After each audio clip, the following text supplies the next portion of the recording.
Welcome, everyone. Yeah, I don't expect a whole lot of people in here tonight. I'm not, uh, don't have any funny uh, thumbnails or titles or anything of that nature. This is one of those things. Sad as it is, there's a lot of missing kids out there, but there's something that struck me about the details in this particular case that are really, really bothering me. And let me go ahead and I'm going to go ahead and just play real quick a news clip followed by a press conference. I'm going to play a couple of news clips tonight, guys. Because this is not a case that is being taken lightly by the locals in Lowell at all whatsoever. It's being taken very seriously. The search is being taken very seriously. I discovered this from a post from Chasing Truth, who is a local of that area, or was Cherry. There's nothing I can really do about that. I don't know. Maybe if I refresh. I'm not going to refresh. It's not a big deal. It happens sometimes. So yeah, Lowell, Massachusetts, which is what I believe to be near the Boston area, if not right there. So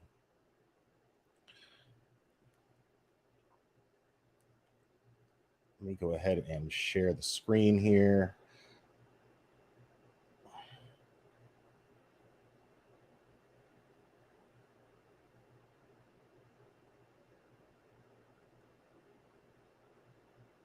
It has been almost 13 hours since that little boy vanished. There is still quite a large police presence here, even though the main search for the night is over. Relatives have been streaming into the area hoping for news, but so far, nothing. I just can't believe it. It's tough. It's tough, you know? A father in anguish. 3-year-old Harry vanished, last seen playing outside this home on Frida Street, sparking an intense search by water, ground, and air. Searchers on horseback, ATVs, and bikes using helicopters, canines, and drones. Borders with state forests in some areas, any pools. We searched every backyard, every house that we could search. So we're trying to leave no stones unturned. Harry was last seen wearing a long-sleeve maroon shirt and gray pants with a white stripe. His mother dropped him off at a babysitter's around 7:30 this morning. At 9:15, a neighbor spotted him playing in the backyard. By 9:30, Harry was reported missing. Roughly 180 police, fire, even cadets searched the wooded area around this Lowell home, neighbors stepping in to help. Started out by my house down the end of the street, went down into the wetlands. This is Jack. He's helping in the search and rescue. You hear something like this, you got to get involved. You can't just not. As night falls, Harry's father worries because the little boy is unable to call for help. He's a healthy kid, but he can't speak. He's trying to learn how to speak, but he can't talk. Now, police say there are no indications of foul play. Again, the large search teams have ended for the night, but they are due back here in the morning. We're live in Lowell. Sean Chiabat, WCVB News Center. Sean, thank you. So this is something that's really troubling me a lot. And it's not, you know, I want to be clear when I explain this, but, and, you know, if you guys can, just due to the importance of what I feel like I'm going to be saying, as well as the obvious concern that we all have for this child,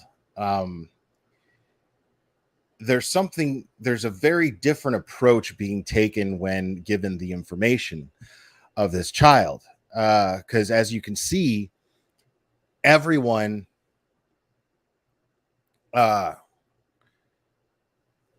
as you can see, everyone in this area is taking this very, very seriously. In fact, I'll play another clip for you so that you get an idea of what the locals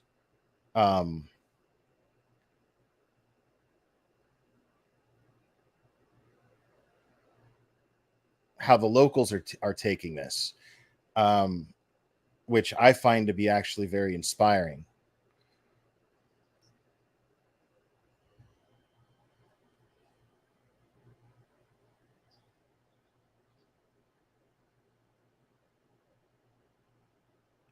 Wait, okay, no, this isn't the one I wanted to share real quick. Hold on.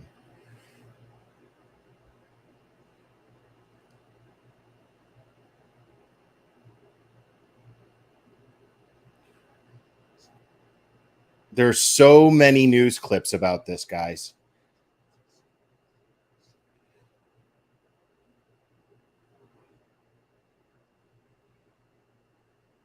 Crews are scouring homes, cars, and the woods looking for a missing 3-year-old boy. Lowell police fear for his well-being as he's been missing since 9:15 this morning, with no trace of him since then. The search remains active. Right now, there are more than 180 people involved in the search. Let's get right out to the search zone right now with WBZ's Ken McLeod, who's live in Lowell for us tonight. Ken? David, this is Frida Lane in the... Real quick, I'm seeing comments. I guys, I love you very much. I do. And I just want to let you know I'm very aware of everything that's going on with Battery Betty and all of that, but that's not what tonight's about right now. That's not what this is about. I'm aware that she's in Tennessee. I'm aware of the trouble she's causing. I still feel very passionate about it, and I will probably talk about it tomorrow, depending on how that goes. But tonight, this is about spreading the information about this child, and as best as we possibly can, anyway. And something about this that's troubling me a lot.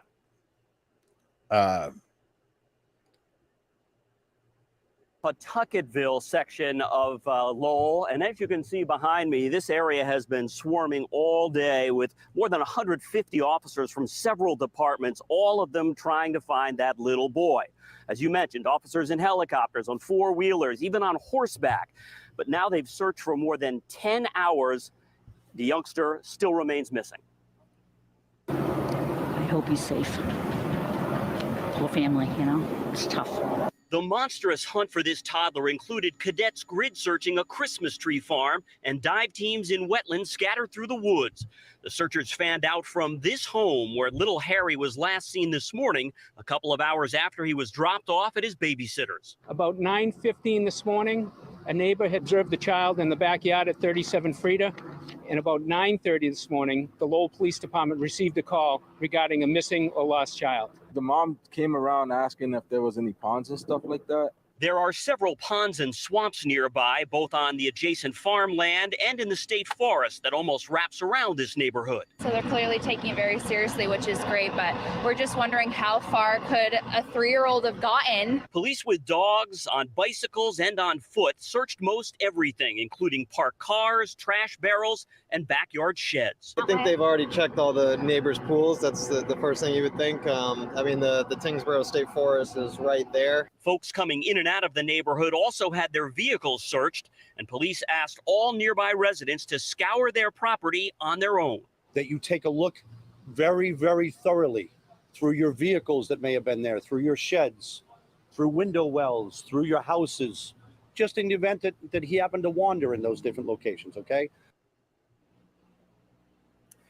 The question I've heard over and over this evening is, how far could a 3-year-old have gone? Now, police have completely searched this immediate neighborhood twice, they tell me. They are now branching out. They've declined to set a timeline on how late they'll search tonight. As a matter of fact, the acting superintendent just said they would stick with it as long as they needed to. Live in Lowell tonight, Ken McLeod, WBZ News. Yeah, praying they find that little boy. Ken, thank you.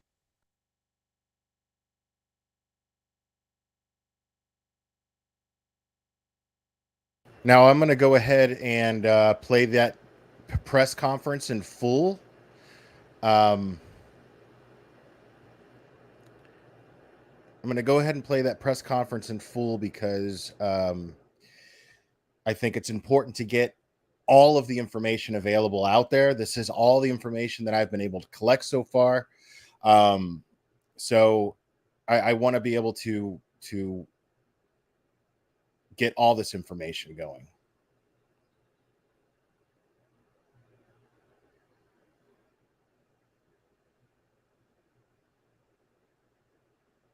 Lowell officials are holding a news conference about the search for a little 3-year-old boy who's been missing since this morning. Patrol Chief for NEMLEC Operations and Deputy Superintendent Greg Udon from the Lowell Police Department. Thank you. So shortly after 7:15 this morning, child was dropped off at the babysitter's house, 37 Frida Lane. About 9:15 this morning, a neighbor had saw or observed the child in the backyard at 37 Frida. And about 9:30 this morning, the Lowell Police Department received a call regarding a missing or lost child. And ever since that time, the Lowell Police Department has been searching and looking for the child. As you can see, there's an enormous amount of assets that have been amassed to help look for and find this child. And we're going to continue those efforts until we do find the child. I'm going to refer to some notes regarding all the assets that are here today. First of all, the Lowell Police Department, the Lowell Police Academy. We have 50 to 60 recruits, cadets in the academy that we pulled from the academy to assist with NEMLEC regional response and pair up in teams to search the wooded area for the child. The Lowell Fire Department dive team. Of course, the NEMLEC, RRT, K9, IMAT, which is their incident management assistance team, and their bicycle patrols. Middlesex Sheriff's Department, bicycle patrols, personnel and equipment. Massachusetts State Police, helicopter, dive team, their mounted unit, which you can see behind us, their trucks, patrol, and the Special Emergency Response Team, DCR, the Environmental Police, U.S. Park Rangers, Tingsboro Police Department and Fire, the Andover Fire Department, Dracut Police, UMass Lowell Police Department, EOPS in the Fire Marshal's Office, City of Lowell, DPD, the City Manager's Office, Lowell General Paramedics, and Trinity Ambulance. In all, we're anywhere between 150 and 180 law enforcement and fire personnel searching for this child right now. It is a ongoing, active, continuous search, and we will continue. I'd like to have Chief Nix talk about any of the technicalities regarding the search and rescue efforts that we're looking at right now with NEMLEC. Thank you. Good afternoon, everyone. Scott Nix, N-I-X, long and hard to spell. I am hilarious, Chief of Police bro. in Sudbury, indeed, but I'm also one of the assistant control chiefs for NEMLEC, the Northeastern Massachusetts Law Enforcement Council. Chief Fisher is also on scene. He's down working. He is the control chief for our unit. He is down working the logistics and briefing with all personalities so that we can continue this search. We've conducted numerous searches so far and continue to conduct, as the chief indicated, canine searches.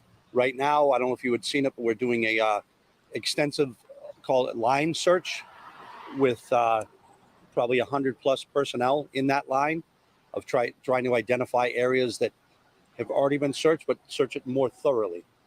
We do have numerous assets, ATVs, mountain bikes, canines, drones, and then the boots on the ground are really what kind of get it done. It's obviously a warm day. We're fortunate to be in the shade right now, but the troops are out there in the heat, and we appreciate their efforts, and we're hoping for a positive outcome as we go. Thank you.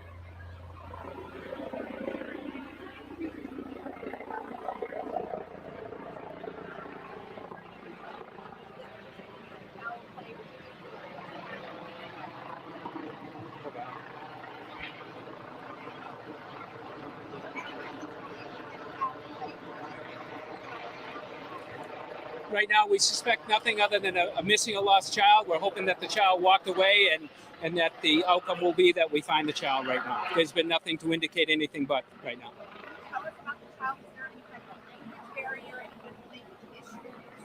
No issues that we know of or that we've been confirmed. So. Is the child verbal? Can the child talk? That I don't know. There's been rumors out there that the child was nonverbal, but we have no confirmation on anything. So. Do you know what he was doing outside? At the babysitter's house, we don't know. Right now, according to the father, we heard a very brief or clips of a brief phone interview with the father, who seems to be from abroad. I can't place the accent, but he does claim that the child is nonverbal. Now he's only 3 years old. For whatever reason that is, who knows? Who cares? That's not important. But the father says that he is currently nonverbal. This is the babysitter's house. Is this a daycare? Like, are there other children there, or just this one child? Babysitter's house is what we were told. It's not a daycare. And were they playing outside, or where exactly was he last? In the backyard. So were they in the backyard playing? Again, we believe the child was just out in the backyard where they normally would go out and play, but we're not sure if anyone was with them or not. Are there any signs of hearing thus far? I know earlier there was the search going on at the dive team. Was anything found, any signs of hearing in the water or anything else otherwise? No, just as a precaution, any body of water around, and it is borders the state forest in some areas. Any pools, we've searched every backyard, every house that we could search. So we're trying to leave no stones unturned and make sure that we do our diligence. As Chief Nick stated, we've had assets, four-wheelers in the forest. We have the mounted unit, the horses, the bicycles, an enormous amount of assets. Yeah, Loco My Life, and thanks for being here. Don't, even if you find out the last name, don't share it. I'm going to get into that. This is 50% of the reason why 30% of the reason why I'm going live and talking about this, and why I did so in such haste. It's something that I really want to talk about, but yeah. And Cherry, could you put in that phone number information one more time so I can put it in the screen, please?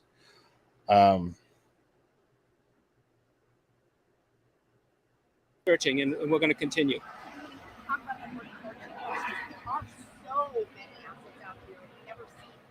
The best way to make money online in 2022 that nobody's talking about, in my humble opinion, is this kind of response. Is that because it's a wooded area, there's water, because it's a small child, the hours are ticked on? Why is that? So a combination. Number one, it's going to be an extended type of search. Right now, that's what we're looking at.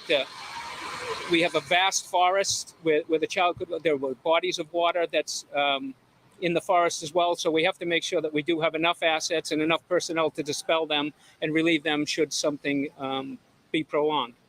Do you have how big is the area where you're looking at? Do you think there's a certain distance that a child that age and that physical ability could get? Chief Nick? So, I mean, we are concentrating in the general area that's around us, but we would ask any viewers to keep in mind that we're looking for a 3-year-old. If he is out there wandering, we would hope that those would call in. Obviously, you can hear the state police state police has their assets. He's kind of going to stick out, folks. So, yeah, keep your eye out for a small 3-year-old wandering around. In place as well. But we're trying to methodically go where the evidence is driving us as far as where he was last seen, and then kind of expand out from there. But I don't know, it's a pretty vast area. As Chief indicated, there's lots of different topographical dynamics within that area that we need to make sure that we're covering. Hence why we're doing a line search to any area to just double check. We've already been through these areas, but we want to just double check and do it, as you pointed out, because it is a 2-year-old. But we do this. We've been to Lowell before, whether it's a tenured resident or a 2-year-old, and anywhere in between. That's what NEMLEC is for, and we come and augment, and as well as the other. Now he's saying he's 2. The news is saying he's 3. But guys, I don't want you guys to start overthinking that and going, "Oh my God, why can't we get proper information on this?" Blah blah blah blah blah. I get that, and I get how that can be frustrating, but this is nothing new that when there's a press conference, an initial press conference, in order to create awareness that there is a missing child that could be wandering around and needs help. There could be some details that are a little inaccurate, slightly inaccurate. It's not that big a deal, so let's not look too deep into that, folks. Agencies that the chief mentioned.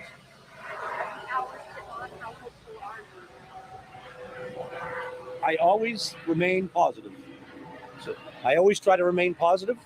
Obviously, would have loved to have found the young man a long time ago, but we got to be positive for the family, and we got to be positive for a young life. And keep in mind, like I like this chief's attitude. Keep in mind, this is still early. The last news, now it was posted an hour ago, so it had not even been 13 hours. That last video that I played was, or maybe the first one, 13 hours. So there's still a lot of hope right now that this child is going to be recovered safely and returned home to a loving family.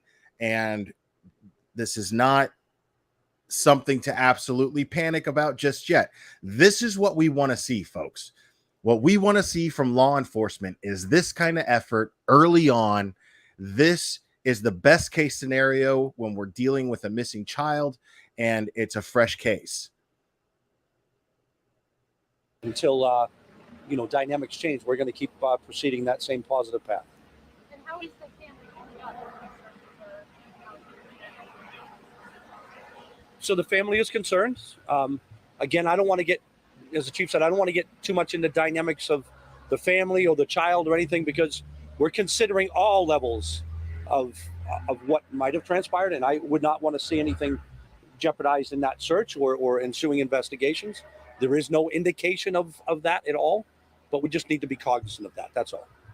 And the timeline, that the child was last seen in the backyard about 9:15 and reported missing at 9:30. So, I mean, how quickly did this child escape view or possession of the vehicle? So based on the timeline, we're looking at a potential 15-minute window when the child was last seen by the time they called the police, and then the police arrived and then begin to amass some 15-minute window. Search. And we were lucky today. We even had more personnel on. We had some extra personnel working the day shift, and they were sent. And I know what's going on in chat right now. I know people, or anybody catching the replay, people are thinking, oh my God, a 15-minute window and they can't find him, and then jumping to all these conclusions. I'm going to get to my thoughts on that more too, but a 15-minute window, and they're catching it. That's the focus that I want to be on. Is law enforcement wasted no time. The community wasted no time getting together to get to the bottom of this and try to find out what happened to baby Harry. To the scene, and we started searching the woods, used our canine, and then called for our partners. Is the family from Lowell? Is the child actually from Lowell? The child is from Lowell. And we saw crews going into the neighbors' properties, looking under vehicles, boats, everything. Talk about that response from the neighbors and the community in opening their doors and being a part of that search. Absolutely. I do want to thank all the neighbors, all the people in the neighborhood. They've opened their doors. People have been delivering water. They've been assisting emergency personnel all day long. That's great. So everyone has been totally helpful to the police and the fire personnel, and we appreciate it. I did the Church of the Nazarene. Look, man, I've known a couple people from Boston. I've been to Boston, but I've never actually lived in Boston. And I'm telling you right now, this right here is an example of proof that Boston takes care of their own. Like, they take their community seriously.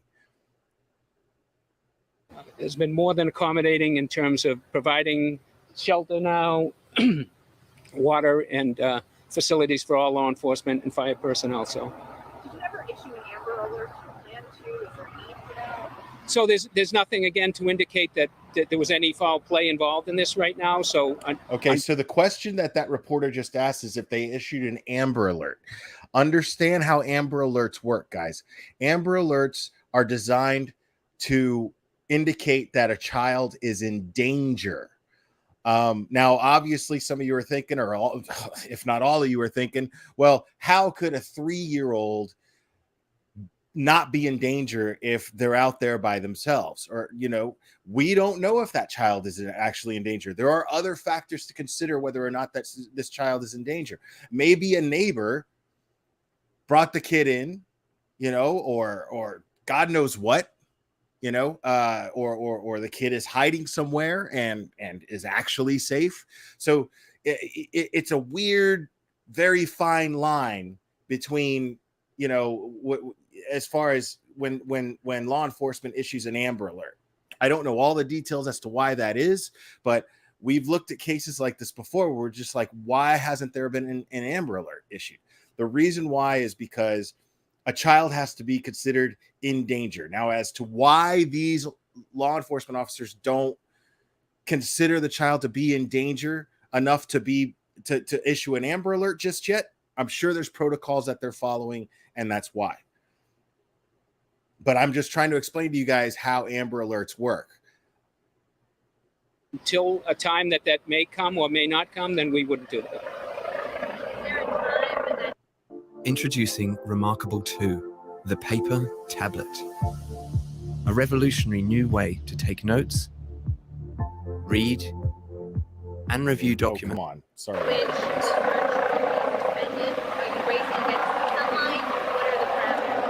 We're not going to say any time right now. We're going to search as long as we can and as long as we need to, and hopefully we'll be able to locate the child.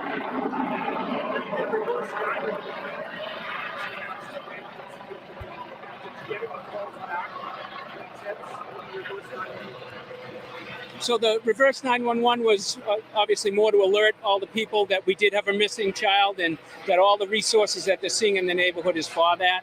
And we haven't received any tips from anyone to this point. Excuse me. And the neighbor, a neighbor that saw the child in the backyard at 9:15. Was the child alone when the neighbor saw the child? I don't have that information. I just would. We have everything out on social media.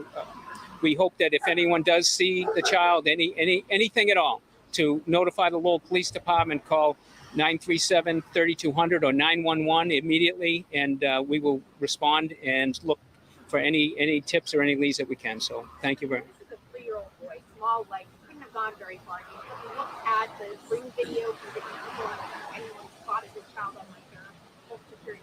Our detectives are researching everything right now, have been doing interviews, looking for video, and again, we're working on everything that we can. So it's an ongoing, active investigation right now. Thank you. If I might just add something real quick too, as residents come home from work, from doing their errands, from doing other things, that you take a look very, very thoroughly through your vehicles that may have been there, through your sheds, through window wells, through your houses, just in the event that he happened to wander in those different locations, okay? But we just ask because you're the eyes and ears. As the chief mentioned, the community really came together. I was here and people were all coming out and offering to help search, and we very much appreciate that. But we do ask, when you come home, could you please thoroughly check your locations so that we can be those eyes and ears and extension of our resources. Thank you.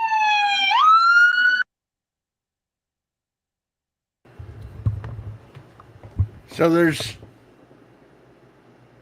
something very, very specific when I want to point out that we are seeing law enforcement do the best that they could possibly do in such a fast, efficient manner. The community coming together, everything that should be done in this particular situation is being done. I have to go ahead and take a second to congratulate and to give lots of love to the Lowell community, because they have they're just doing this in a beautiful and amazing way. But there's one little detail that people are noticing. I noticed this right away. I even left a comment on Chasing Truth's video that she made. I asked, is there a last name available? And it's not troubling me. I want to be clear. It's not troubling me that the last name of this child is not available. It's why it's not available that's troubling me, because I can only come to one conclusion. YouTube jackasses. I'm not going to go into names. This isn't about drama. This isn't about anything like that. This is about why we have become, as a community, more detrimental to missing persons cases than a help to missing persons cases. Because in no sane world would it be a normal thing for law enforcement to give all this information out in hopes to find this child and not give the last name of this child. Now, people are mentioning this monkey case. I don't know of that case. I've heard little things here and there about it. I did not follow it. I'm guessing that this is the first time that that's happened. But the reason why that and I'm only speculating here. I'm only using my eyes and using my common sense, folks. The reason why they have chosen to not share this child's last name is so that you jackasses out there, not the ones in my chat right now, I'm talking about the ones that have fucked up our entire reputation in the crime community. All of you jackasses that I have been talking about for months and months, years, in fact. This is what it's come to because of the damage that you guys do, because you guys can't help but jump to conclusions, over speculate, and then facilitate people finding this child's parents and harassing them and accusing them of shit that you have no proof of. No proof. No reason to think so. Just your crazy minds stirring and stirring and stirring,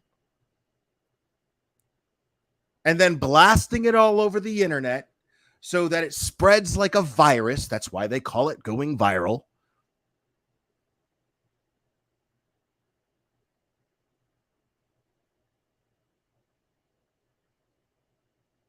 It's gotten to the point now. No, we don't know that for a fact yet, Cherry. No, we don't. But what other logical conclusion is there? What other logical reason could there fucking be? What other logical reason could there be that they want to just simply keep this family anonymous? And why would this family want to remain anonymous? Why would they? So that idiots don't start spreading rumors about them and harassing them online, making threats, and God knows whatever else takes place. We all know what takes place. We've seen example after example after example after example.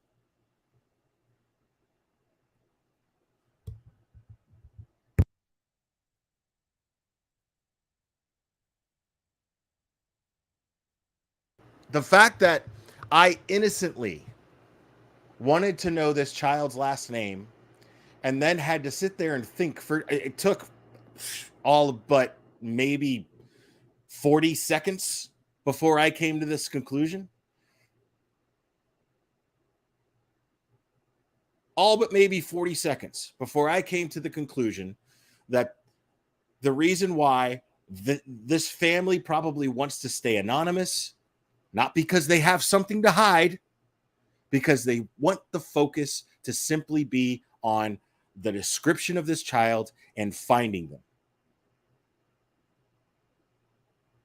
Because it used to be where you could walk up to this child. Now, that's the thing, is we don't have that luxury because people don't know how to act. We don't have the luxury of being able to walk up to this child and go, hey, what's your name? What's your dad's name? What's your mom's name? So that you can confirm that you're not sitting here messing with some other person's kid.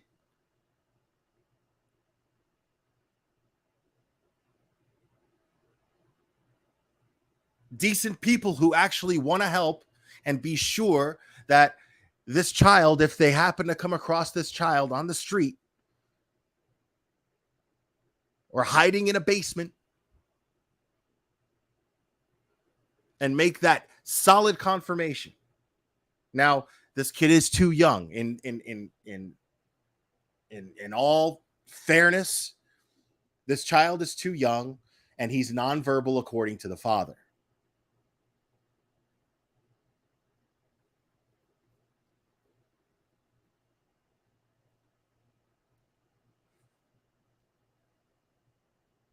So, I mean, that wouldn't do any good to ask him those questions. So why not take the luxury to keep this completely and totally anonymous, leave the parents completely and totally anonymous? Because at this point, what good does it do? I think I said that one of the last press conferences where I watched parents sit there and speak out on their kids, or one of those times where I either talked about where I talked about Don or Candace, or had someone on panel where they had talked to Don or Candace, or I don't even know when I brought this point up. But I thought at one point, what's the use? What's the point of a parent holding a press conference? The point used to be, oh my God, look at those parents. They're grieving. What it does is it sends a heartfelt message out to everybody else so that you see these people as human and relate to them as parents and say, oh my God, their child is missing. What if my child is missing? I want to do everything I can to help these people not feel the way that they're feeling right now. That used to be the norm, that we would do that. That's not the norm anymore, guys. The norm now is look at their body language. Did they do it? Do what? Do what? People are sitting there saying, did they do it, when there's nothing to conclude yet that anything was done? That's the norm now. Can you guys see how absolutely and totally fucked that is?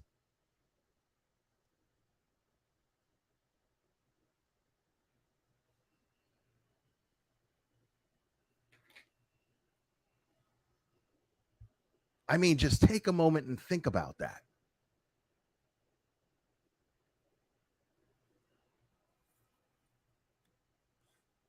There never used to be a worry about, I mean, parents never had to worry about whether or not they should stay anonymous. There was a time where if you were anonymous, you looked guilty. And guess what? These parents are going to have to deal with that shit too. A bunch of you motherfuckers are going to go out there and sit there and go, well, why are they anonymous? What do they have to hide? Because we've gotten to a point in our society where we just want to think the worst of people. And why do we want to think the worst of people? Because you find it fucking entertaining. You want to compare it to some bullshit you saw on the whatever channel, the ID channel. You want to compare it to whatever you saw in 2020 or Dateline, because the shit has just become entertaining.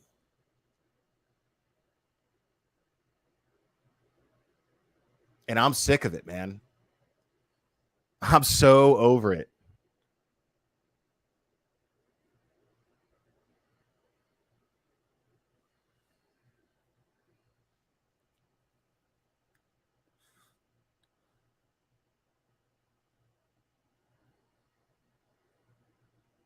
Well, I mean, of course they're staying anonymous. All the evidence dictates that they're staying anonymous.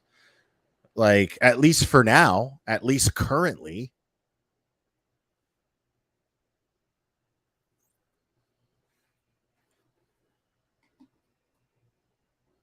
Unless the parents are trying to stay anonymous, I cannot think of one logical reason why this child's last name would not be shared. You think law enforcement doesn't have this child's last name?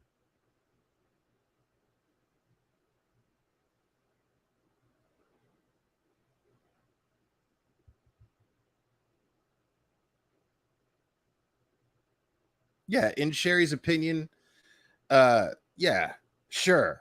Every case is different, but there's one thing that they all recently have in common in the last few years is social media gets a hold of it if it's high profile. This has obviously become high profile in a very, very short period of time.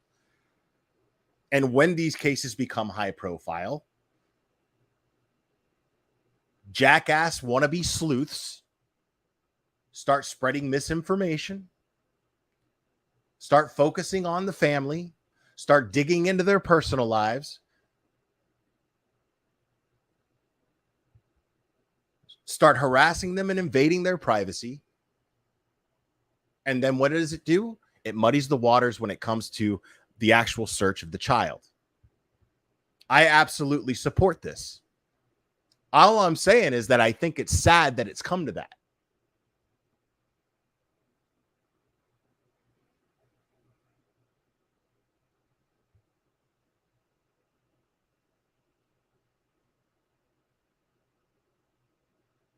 No, it's 48 hours, Zero. As statistically, 48 hours is the best.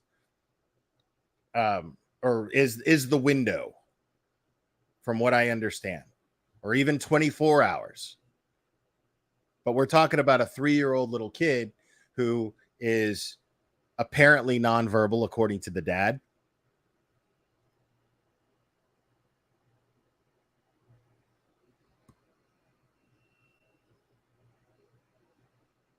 So, I mean, of course, I mean, I'm not saying, is it not the best case scenario to find a child within 3 or 4 hours?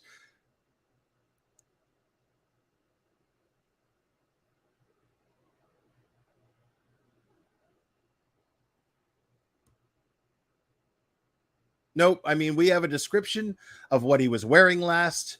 We have the fact that he is, or, you know, the fact that the father has been quoted in saying that he is nonverbal.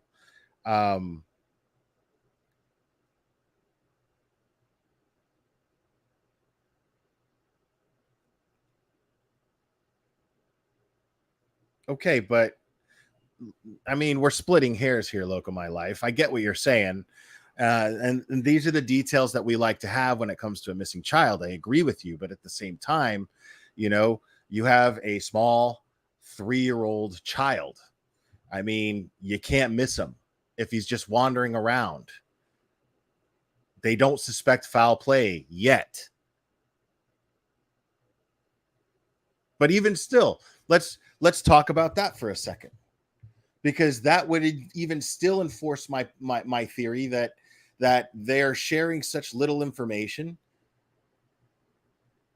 to protect this, to protect the anonymity of this family.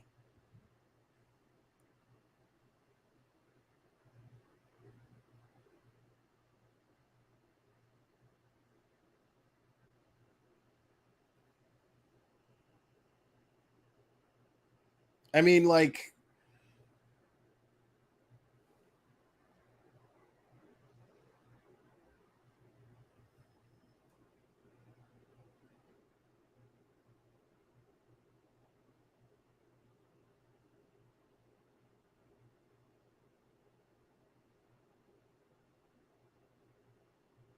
No, I understand that there's missing information.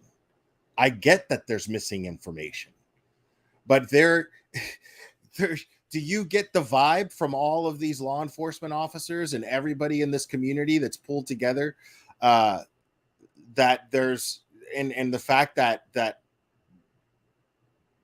for whatever reason the press aren't asking these questions? You don't think that law enforcement before this press conference went that said there are reasons why we're not sharing the height, we're not sharing the weight, we're not sharing the last name? There's got to be reasons for that. Because I don't think in a press conference, one reporter isn't going to be like, unless it was already established prior to the press conference, you know, there's a reason why we're not sharing that information. They don't even want to bring up what I'm talking about right now. Because you get sleuths that want to dig into the family. We have to find out who they are. We got to find out where they work. Blah, blah, blah, blah, blah. And that's what it's come to. There's no way something this high profile, those details would be left out unless it was on purpose. There's just no way.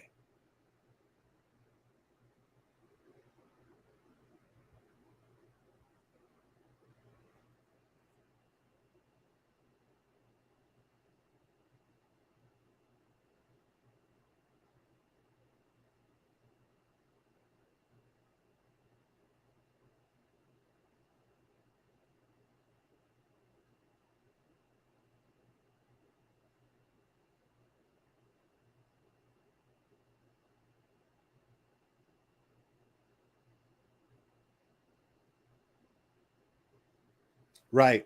Hell of a life. There is definitely what could be a language issue because the recording that we heard of the father was very he had very broken English. What's up, your boy Gary? You see, just my opinion, but I feel like if they shared at least the surname, it might catch more people's attention that would want to help. Some that we know, some that know them but aren't aware. I mean, yeah, you know, I'm not disagreeing with you. What I'm saying is there's obviously a reason why they're not. And the only logical reason that I can come up with is what I've been ranting about this entire time. And so what I'm saying is it could absolutely affect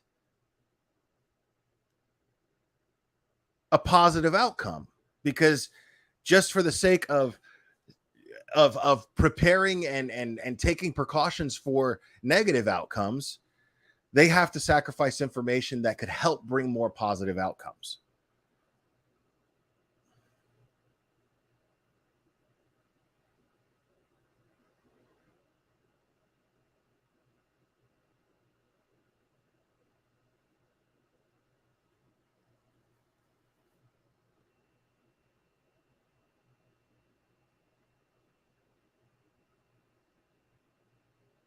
It's just frustrating to me, man. Like, it's just, you know, it's just frustrating that this has gotten to this point. That one of the precautions, that measures have had to be taken, likely anyway, to avoid the harassment of a family because people don't know how to act on the internet. That could actually help their investigation. That could actually help find this missing child.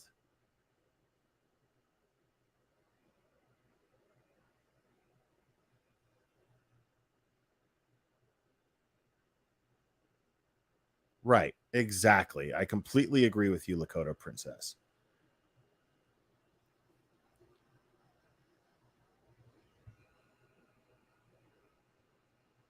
I don't know if they've dragged the pond yet. I don't think that's the priority immediately. I'm not an expert on searching for missing children. I don't know, but logic to me would dictate that If you're dragging a pond, you're looking for a dead body. I don't think that they're there yet. I think that right now it makes more sense to focus their energy, all of their energy, on places where he could still be alive and still be okay. It's still pretty fresh. It's only been 15 hours. I know 15 hours is a long time, but that doesn't necessarily mean that they should be dragging a lake or a pond yet for a dead body.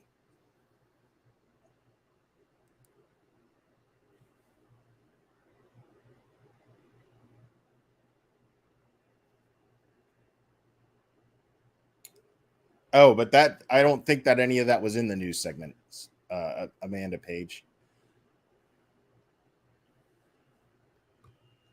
So yeah, like I said, if I had to guess, this is the focus right now is places where this child could still be very much alive and just in need of going home.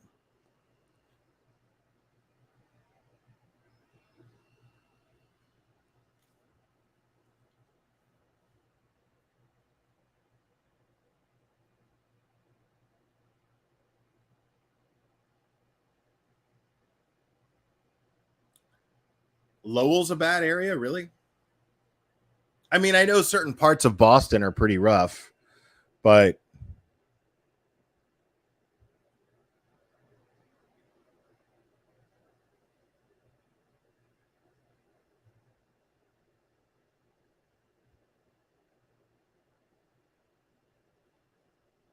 oh, it happens all the time. And then those cases are completely forgotten about. You know why those cases are completely forgotten about? Let me read your comment real quick.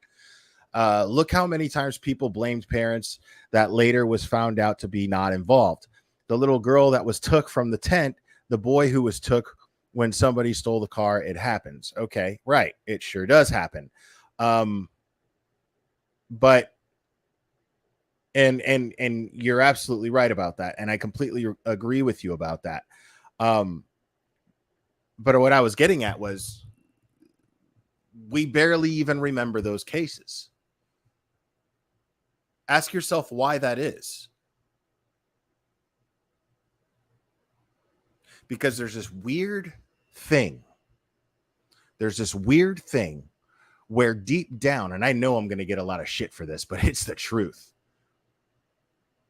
Deep down, people want more drama and a more dramatic outcome than they want a child to be recovered safely, a missing person in general to be recovered safely.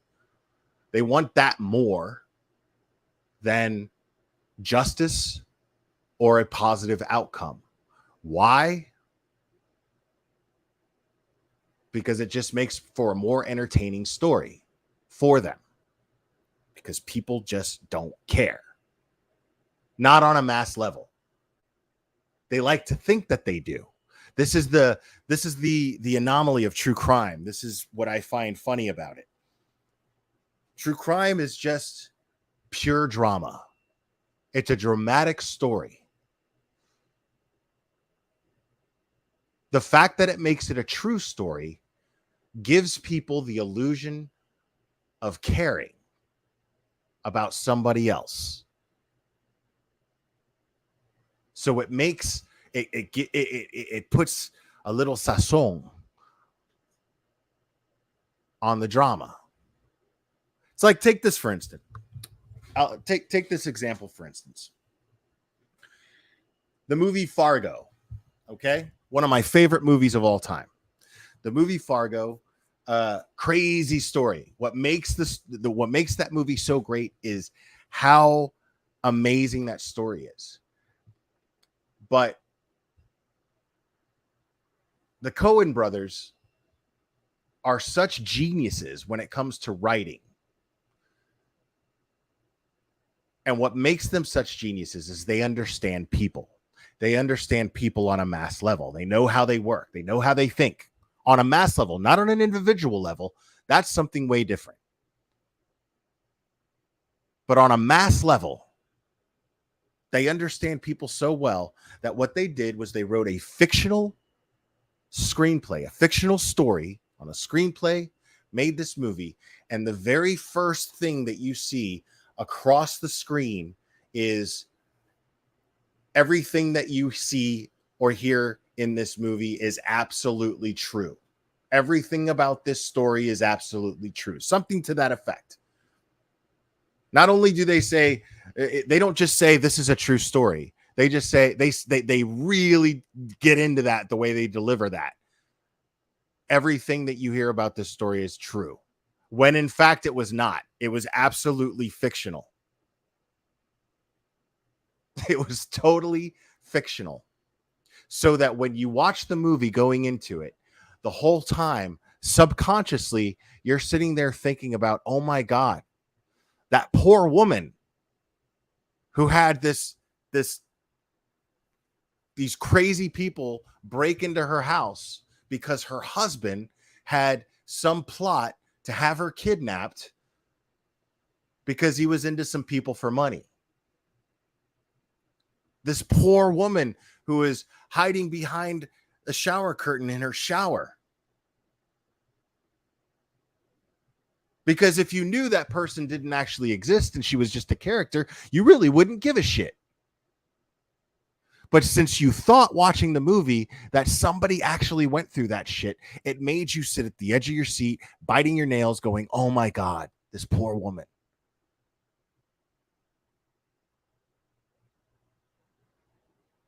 That's the effect that all of these cases have now. You all motherfuckers think that you're just watching a movie.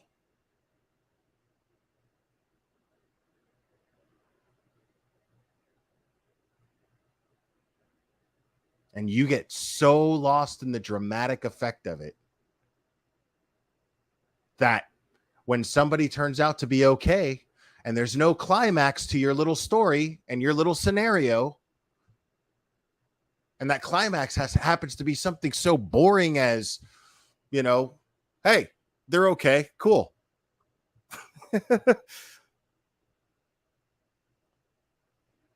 Well, guess what? You suck. You suck if you make no effort to not be aware of this about yourself. I'm saying it's understandable for this to happen. But if you don't stop and think about this, when people are telling you over and over again, people, creators, people in chats, and they're reminding you of this over and over again, to stop over speculating. It affects an investigation. It doesn't help. In fact, it hurts. And real people are affected.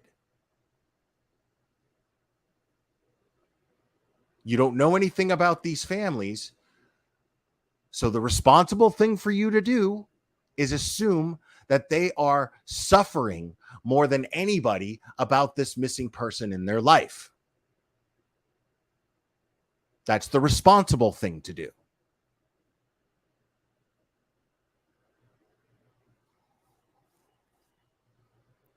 But that's not the entertaining thing to do.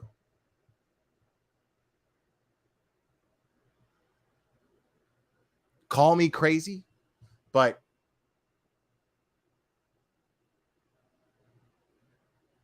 doing everything I can with my platform in a responsible manner and hoping for a positive outcome and then getting that positive outcome entertains me more than anything in the most positive way. It entertains me more than anything. And yeah, it entertains me more than making fun of the assholes who continue to do this. I still like doing it, and it still entertains me. But looking at these cases and then seeing something positive happen makes me feel like I'm part of something so beautiful. When little baby Margot Carey was recovered safely after her mother was tragically murdered Heidi Broussard. That positive that baby Margot was recovered safely. That was my favorite moment on YouTube. Briefly, just before it got real stupid again. But in that moment, knowing that that child was going back to her father's arms, that was literally my happiest moment in the crime community on YouTube to date.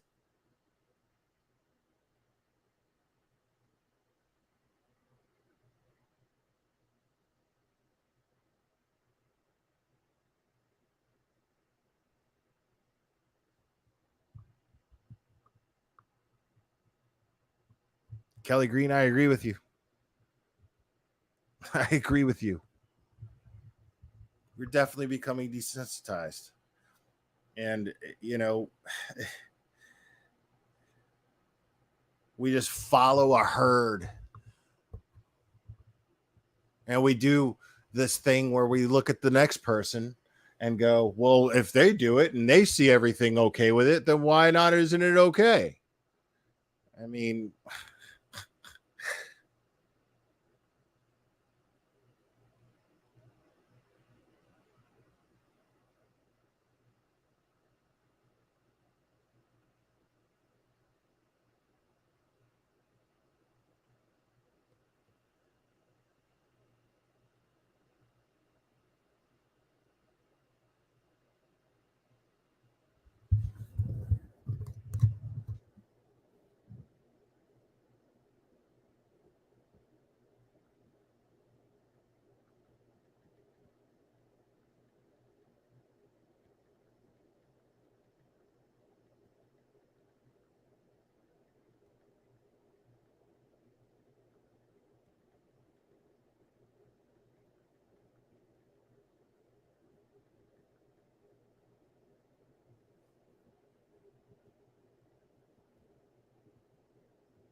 and I'm not even saying, you know, like you might get some sort of pleasure, you know, and I don't mean pleasure like in a sick pleasure way, kind of way. I mean, like you might get pleasure from just collecting all the facts. I don't think that there's anything wrong with that. I don't think that there's anything wrong with sleuthing to a certain degree, as long as you do it responsibly. You don't just come up with some theory based on having no facts and then running with a theory and all the speculation based on that crazy theory that you had with no facts. Like, why would you do that?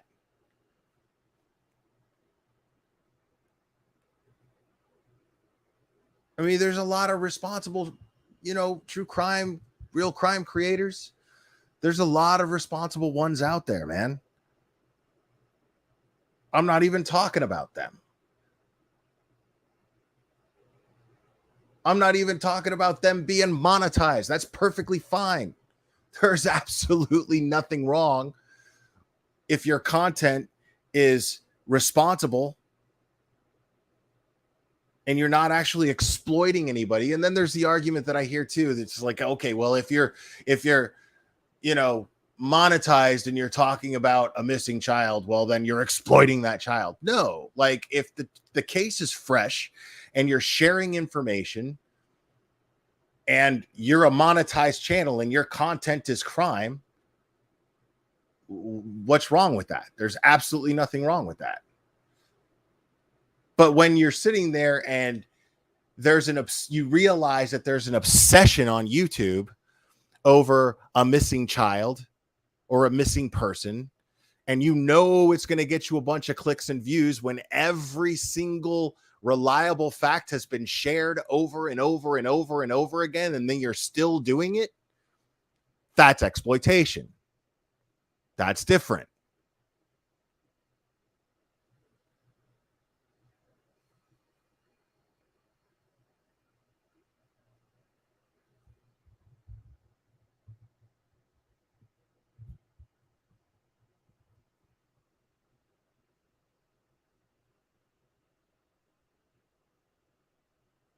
Very different things. Absolutely.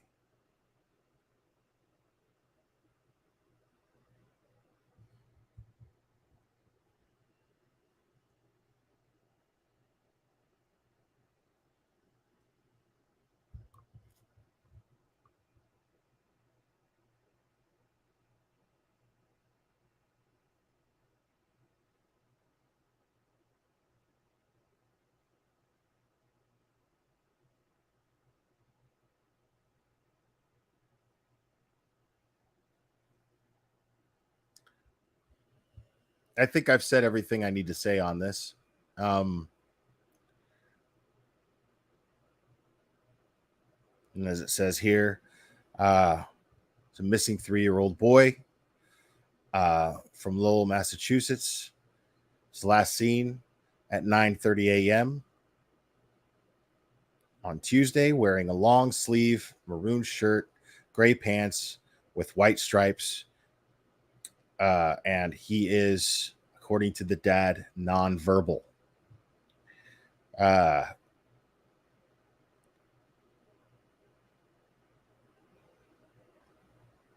if you have information, just call 911 or the Lowell PD at 978-937-3200.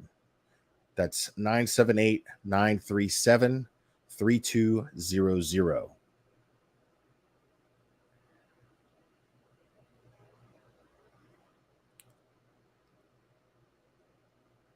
And I'm sure as time goes by, hopefully time does not go by. Hopefully all the information that's needed to be shared has been shared. And hopefully they recover this little boy safe and sound, return him to his family. And we don't have any drama regarding this case. So again, guys, I appreciate you guys joining me tonight. I love you very much. And we will do this again very soon, my friends.